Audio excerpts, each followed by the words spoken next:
कश्मीर में हिंदुओं का नरसंहार हुआ है, नाम पूछ के मारा गया है, नाम पूछने के बाद कलमा पढ़वाया गया है, लेकिन अखबार की हेडिंग है कश्मीर में आतंकी हमला। जो लोग कलमा पढ़ लिए उनके ऊपर जब डाउट हुआ तो उनका पैंट उतरवा के उनका चेक किया गया कि इनका खतना नहीं हुआ है, लेकिन हेडिंग है टेररिस्ट मास्कर। किस तरीके से भारत की मीडिया जिहाद को, हिंदुओं के हमले को आतंकवादी हमला कह के किस तरीके से डिफेंड करती है, आप इसको देख लीजिए। और यह कोई पहली बार नहीं हुआ है, लगातार हुआ है। अनंतनाग में 36 हिंदुओं की हत्या हुई थी, नुनवाल में 32 हिंदुओं की हत्या हुई थी, शेषनाग में 13 हिंदुओं की हत्या हुई थी, विधानमंडल के एरिया में 36 हिंदुओं की हत्या हुई, चंदनवारी में 11 हिंदुओं की हत्या हुई, हाईवे के किनारे 19 हिंदुओं को मारा, पुलवामा में 24 की हत्या हुई, फिर पुलवामा में 13 की हत्या हुई, फिर पुलवामा में 40 हमारे सैनिकों का बलिदान हुआ। असंख्य हत्याएं हो चुकी है, लेकिन जब जब हत्या होती है तो मीडिया उसको आतंकवादी हमला कह के उसको डिफेंड कर देती है। और जब मीडिया आतंकवादी कहती है तो बाद के लेखक, बुद्धिजीवी, पत्रकार, कलमकार फिर ये कहना शुरू कर देते हैं आतंक का कोई धर्म ही नहीं होता, आतंकवादी का कोई मजहब नहीं होता। जबकि सच्चाई है कि पूरी दुनिया में जितने आतंकवादी संगठन है, अगर आप उनको नाम देख लीजिए तो नाम से पता चल जाएगा कि आतंकवाद का मजहब होता है कि नहीं, आतंकवादी संगठनों का मजहब होता है कि नहीं। और अगर आतंकवादी का मजहब नहीं होता है तो कहीं आके भीड़ में गोली चलाते, नाम पूछ के क्यों गोली मार रहे थे, जो कलमा नहीं पढ़ पाया उसको क्यों गोली मारे, जिसका खतना नहीं हुआ था उसको क्यों गोली मारे।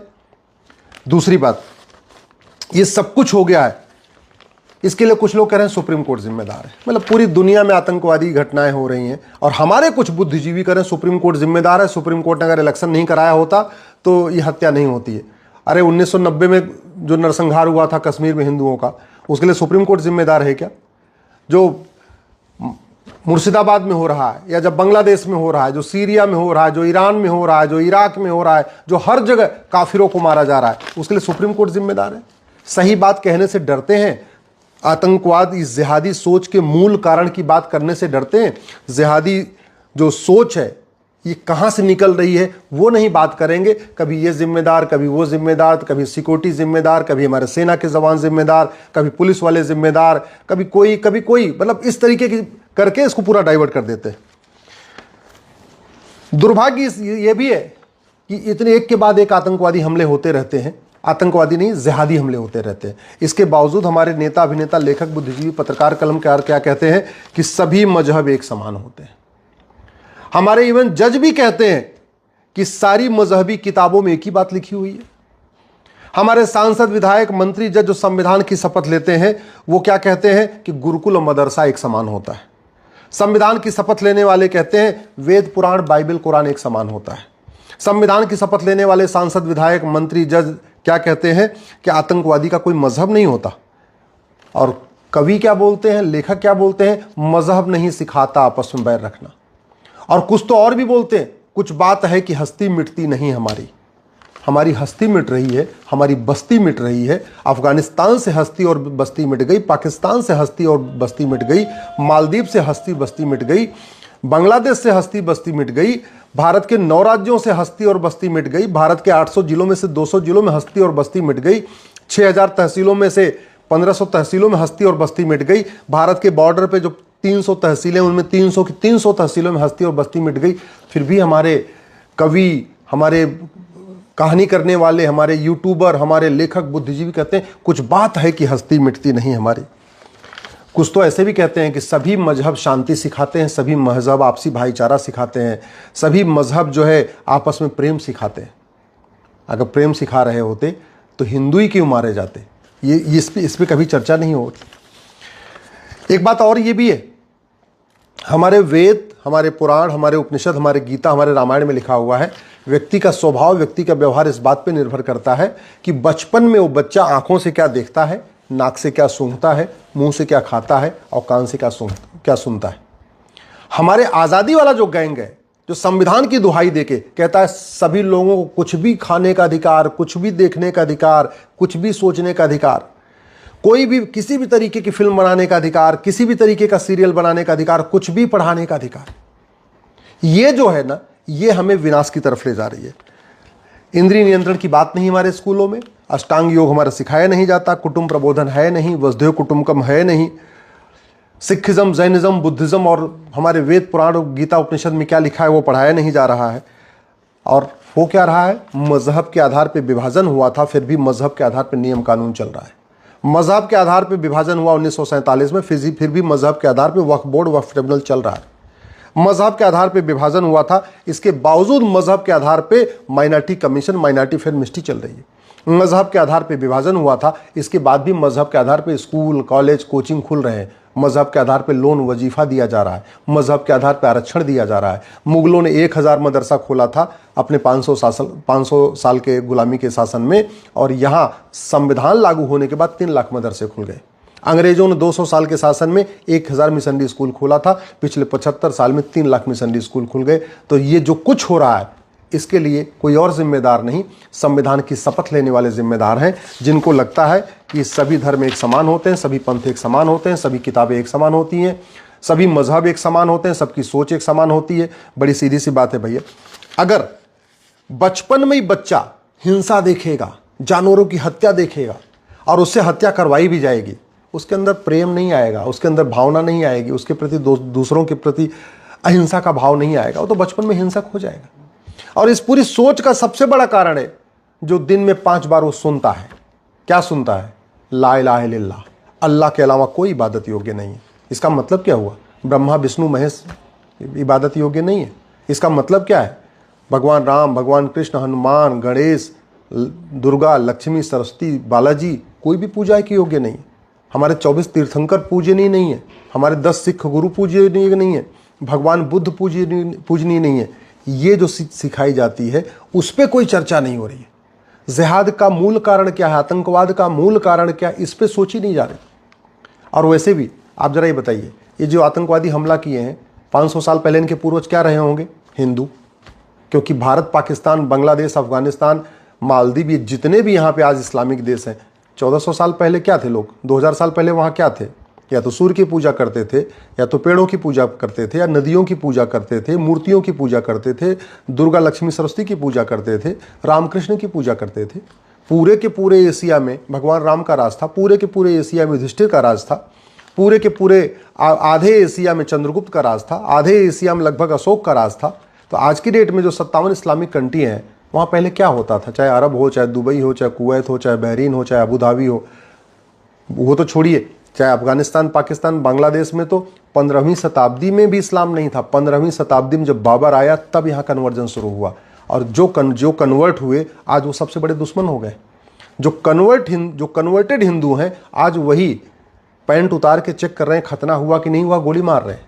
जो कन्वर्टेड हिंदू हैं आज वही जिहाद कर रहे हैं। हिंदुओं की सबसे ज़्यादा हत्या कौन कर रहा है? कन्वर्टेड हिंदू कर रहे हैं। हिंदू की आज की डेट में जो हत्या हो रही है वो अरब, दुबई, कुवैत, बहरीन से कोई नहीं आ रहा हत्या करने, कन्वर्टेड हिंदू मार रहे हैं। सच्चाई तो ये है कि अरब, दुबई, कुवैत, बहरीन में जो हैं हिंदू वो यहाँ से ज़्यादा सुरक्षित है। तो हम समाधान की बात नहीं कर रहे हैं। हम आज तक इतने साल हो गया मज़हब के आधार पर विभाजन हुआ था, कायदे से न मज़हब, सरदार पटेल ने कहा था अब मज़हब के आधार पर कुछ नहीं चलेगा। हमने मज़हब के आधार पर बोर्ड बना दिया, मज़हब के आधार पर ट्रिब्यूनल बना दिया, मज़हब के आधार पर आयोग बना दिया, मज़हब के आधार पर मंत्रालय बना दिया। और मज़हब के आधार पर बना भी दिया तो माइनॉरिटी को उन्हें डिफाइन ही नहीं किया। अरे 1 लाख वाला माइनॉरिटी होगा टोटल, या जिसकी पूरे देश में आबादी 10 लाख है वो माइनॉरिटी होगा, या पूरे देश में जिसकी आबादी 50 लाख है वो माइनॉरिटी होगा, या पूरे देश में जिसकी आबादी 1 करोड़ है वो माइनॉरिटी होगा। माइनॉरिटी कौन होगा कहीं नहीं लिखा। और minority commission, minority affair ministry, करोड़ों का केंद्र का बजट, करोड़ों का राज्य का बजट, माइनॉरिटी के नाम पे वजीफा, माइनॉरिटी के नाम पे लोन, माइनॉरिटी के नाम पे कोचिंग, माइनॉरिटी के नाम पे सब दुनिया भर की चीज़ें। माइनॉरिटी कौन है कहीं पता ही नहीं है। भारत को बचाना चाहते हैं, सबसे पहले इस माइनॉरिटी मेजॉरिटी के खेल को बंद करिए। भारत को बचाना चाहते तो हेट स्पीच को डिफाइन करिए, भारत में हेट स्पीच को डिफाइन करिए, और जितनी भी मजहबी किताबें हैं एक बाकायदा कमीशन बना के सभी किताबों की समीक्षा करिए। जिन जिन मजहबी किताबों में नफरत सिखाई जा रही है उन किताबों के कम से कम उतने पार्ट को बैन करिए। चीन ने किया है, चीन ने हेट स्पीच को डिफाइन किया और जितनी मजहबी किताबें थी सबकी समीक्षा करवाया, और जहाँ जहाँ गड़बड़ी थी, जिन जिन पन्नों पे गड़बड़ी थी वो पन्ने निकलवा दिए। भारत में क्यों नहीं हो सकता? किसने रोका हुआ है? अगर आपको लगता है लोकतंत्र दिक्कत कर रहा है तो फिर 1 साल 2 साल के लिए आपातकाल लगा दीजिए। 75 में आपातकाल लगा था ना, लगाइए आपातकाल, 1 साल के लिए लगाइए, 2 साल के लिए लगाइए। एक बार जुताई गुड़ाई निराई खरपतवार की सफाई करिए। अगर आपको लगता है लोकतंत्र के रहते हुए जुताई गुड़ाई निराई खरपतवार की सफाई नहीं हो सकती, लगाइए इमरजेंसी लगा के सफाई करिए। लेकिन भारत को बचाना तो पड़ेगा ना। तिल तिल के खत्म होने से थोड़ा थोड़ा रोज खत्म हो, घुट घुट के खत्म हो, लब जिहाद के जरिए खत्म हो, लैंड जिहाद के जरिए खत्म हो, घुसपैठियों के कारण हमारी डेमोग्राफी बदले, धर्मांतरण के कारण हिंदू खत्म हो, जनसंख्या विस्फोट के कारण डेमोग्राफी बदले। इससे अच्छा एक बार आपातकाल लगा के 1-2 साल के अंदर सबकी सफाई करके और सारे नियम कानून ठीक कर दीजिए, वो ज़्यादा अच्छा है। ये राइट टू, अगर भारत को बचाना है तो राइट टू एजुकेशन को बदल के राइट टू इक्वल एजुकेशन करिए, समान शिक्षा लागू करिए। भारत को बचाना है, गुलामी के जितने हमारे मठ मंदिर तोड़े गए थे, सीधे एक कानून बनाइए, प्लेस ऑफ वर्शिप एक्ट की जगह सीधे एक कानून बनाइए, सबको वापस ले लीजिए। अगर भारत को बचाना चाहते हैं तो एंशिएंट मोनूमेंट एक्ट जो बना है इसको बदलिए, सारे गुलामी के नाम एक साथ मिटा दीजिए। अगर भारत को बचाना चाहते हैं तो हिंदुओं को कम से कम त्रिशूल, तलवार, भाला, गड़ासा जो हमारे देवी देवताओं के शस्त्र हैं उनको रखने की इजाज़त दीजिए। यह आर्म्स एक्ट ने हिंदुओं को निहत्था बना रखा है। भारत को बचाना चाहते हैं तो जो भारत में जिहाद की फंडिंग आ रही है हवाला के जरिए, इस फंडिंग को बंद करने के लिए ये मनी लॉन्ड्रिंग एक्ट को बदलिए। भारत को बचाना चाहते हैं तो लब जिहाद, लैंड जिहाद, धर्मांतरण, घुसपैठ, इसको जो है राष्ट्र की सुरक्षा के लिए खतरा घोषित करिए और सारे डीजीपी से कहिए एनएसए लगाना शुरू करें। भारत को बचाना चाहते हैं तो लब जिहाद, लैंड जिहाद, धर्मांतरण, घुसपैठ और को अनलॉफुल एक्टिविटी डिक्लेयर करिए और सबके खिलाफ यूएपीए लगाने के लिए आदेश करिए। भारत को बचाना चाहते हैं तो जो विदेशी फंडिंग के लिए कांग्रेस ने 2010 में एफसीआरए कानून बनाया था, इस कानून को ख़त्म करिए। विदेशी फंडिंग जब तक आती रहेगी तब तक ये समस्या बनी रहेगी। भारत को बचाना चाहते हैं तो जो अंग्रेज़ों ने 1894 में लैंड एक्विजिशन एक्ट बनाया था, उसके कारण जो 99 साल की लीज़ पे ज़मीनें बांटी गई थी वो सबकी लीज़ पूरी हो गई है। जो इस कानून के अंतर्गत लीज़ पे ज़मीनें दी गई थी और जिनकी लीज़ पूरी हो गई सबको वापस लीजिए। जो ज़मीनें पड़ी हुई हैं ना उसके दम पे वो कमा रहे हैं, लूट रहे हैं और जो पैसा आ रहा है उससे वो आतंकवाद को, जिहाद को फैला रहे हैं। भारत को बचाना चाहते हैं तो ये जो चुनाव रिप्रेजेंटेशन ऑफ पीपल एक्ट 1950-51 इसको बदलिए, एक नई भारतीय चुनाव संहिता लागू करिए और जो भारत की संस्कृति और भारत गद्दारों की, जासूसों की मदद करे उसके चुनाव लड़ने, पार्टी बनाने, पार्टी पदाधिकारी बनने पर आजीवन प्रतिबंध लगाइए। भारत को बचाना चाहते हैं ये भारतीय साक्ष्य संहिता में संशोधन करिए, नार्को पॉलीग्राफ ब्रेन मैपिंग कानून बनाइए। भारत को बचाना चाहते हैं तो भारतीय न्याय संहिता में एक नया चैप्टर जोड़िए, ऑफेंस रिलेटेड टू टेररिज्म, और ये सुनिश्चित करिए कि चाहे वो डिस्ट्रिक्ट कोर्ट हो, चाहे हाई कोर्ट हो, चाहे सुप्रीम कोर्ट हो, आतंकवादियों का मुकदमा 1 साल के अंदर खत्म होगा। और ये हो सकता है, करना केवल इतना पड़ेगा, झूठी गवाही को गंभीर अपराध घोषित करना पड़ेगा, नार्को पॉलीग्राफ ब्रेन मैपिंग कानून बनाना पड़ेगा। आतंकवादियों को पकड़िए, उसको narco polygraph brain mapping test करिए और उसी टेस्ट के आधार पर जो रिपोर्ट आए सीधे फांसी उठा के दे दीजिए। और फांसी भी सार्वजनिक, छुपी छुपाई तरीके से नहीं, सीधे जनता को बुला के 10-20 हज़ार लोगों के बीच में फांसी दीजिए, 10-20 हज़ार लोगों के बीच में गोली मारिए, तब भारत सुरक्षित होगा। भारत को बचाना चाहते हैं तो 1861 का पुलिस एक्ट बदलिए, नया 1 नेशन 1 पुलिस कोड लागू करिए।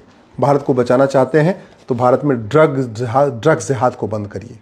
ये एनडीपीएस एक्ट कभी ड्रग स्मगलिंग को रोक नहीं पाएगा और अगर ड्रग जिहाद नहीं रुका, ड्रग स्मगलिंग नहीं रुकी तो सारा पैसा जो ड्रग का आ रहा है ये सीधे सीधे जिहाद के काम आएगा। ये सिटीजनशिप एक्ट सड़ गया है, आज तक किसी भी जिहादी की नागरिकता खत्म नहीं हुई, इस कानून को बदलना पड़ेगा। ये जो जिहादियों की फंडिंग होती है काले धन से होती है। काला धन क्यों जनरेट हो रहा है? क्योंकि हमारा ब्लैक मनी वाला कानून वहाँ घटिया है। ये जो पूरा इनका बेनामी लेन देन चल रहा है वो क्यों चल रहा है? क्योंकि हमारा कानून घटिया है। तो अगर भारत को बचाना है, भारत की संस्कृति को बचाना है, घुसपैठ क्यों हो रही है? क्योंकि फॉरेन एक्ट हमारा सड़ा हुआ है, मार्ग घटिया है। घुसपैठियों उनके मददगारों के खिलाफ घुसपैठियों और उनके मददगारों की 100% संपत्ति जब्त करने, नागरिकता खत्म करने और आजीवन कारावास, फांसी देने के लिए कानून बनाइए। भारत की कुरीतियों और कुप्रथाओं को खत्म करने के लिए जितने भी मजहब के आधार पर कानून बने हैं सबको बदलिए, एक नया यूनिफॉर्म सिविल कोड लागू करिए। जब तक गुलामी के नाम नहीं हटेगा, गुलामी का निशान नहीं हटेगा, गुलामी की कुरीतियाँ खत्म नहीं होंगी, गुलामी की कुप्रथाएं खत्म नहीं होंगी, गुलामी की पुलिस व्यवस्था नहीं बदलेगी, गुलामी की न्यायिक व्यवस्था नहीं बदलेगी, गुलामी की प्रशासनिक व्यवस्था नहीं बदलेगी, तब तक देश सुरक्षित नहीं होगा। मात्र 5 साल के अंदर भारत को सुरक्षित बनाया जा सकता है, लेकिन उसके लिए केवल और केवल नियम कानूनों को बदलना होगा। जब तक पुलिस व्यवस्था, प्रशासनिक व्यवस्था, शिक्षा व्यवस्था, चुनाव व्यवस्था, न्यायिक व्यवस्था नहीं बदलेगी, जब तक election reform, police reform, judicial reform, tax reform, administrative reform नहीं होगा, तब तक भारत सुरक्षित नहीं होगा। ऐसे ही धांत चलता रहेगा जिहाद चलता रहेगा, मजहबी उन्माद चलता रहेगा, घुसपैठ चलती रहेगी, धर्मांतरण चलता रहेगा, हम लगातार घटते रहेंगे, हम लगातार कटते रहेंगे। समाधान कठोर कानून, शिक्षा में संस्कार होगा, कानून का खौफ होगा, तब भारत बचेगा। नहीं तो देखते देखते जैसे अफगानिस्तान से हिंदू खत्म हो गए, पाकिस्तान से हिंदू खत्म हो गए, मालदीव से हिंदू खत्म हो गए, बांग्लादेश से हिंदू खत्म हो गए, भारत के 9 राज्यों से हिंदू खत्म हो गए, 200 जिलों से हिंदू खत्म हो गए, 1500 तहसीलों से हिंदू खत्म हो गए, बाकी जगह से भी हिंदू खत्म हो जाएंगे।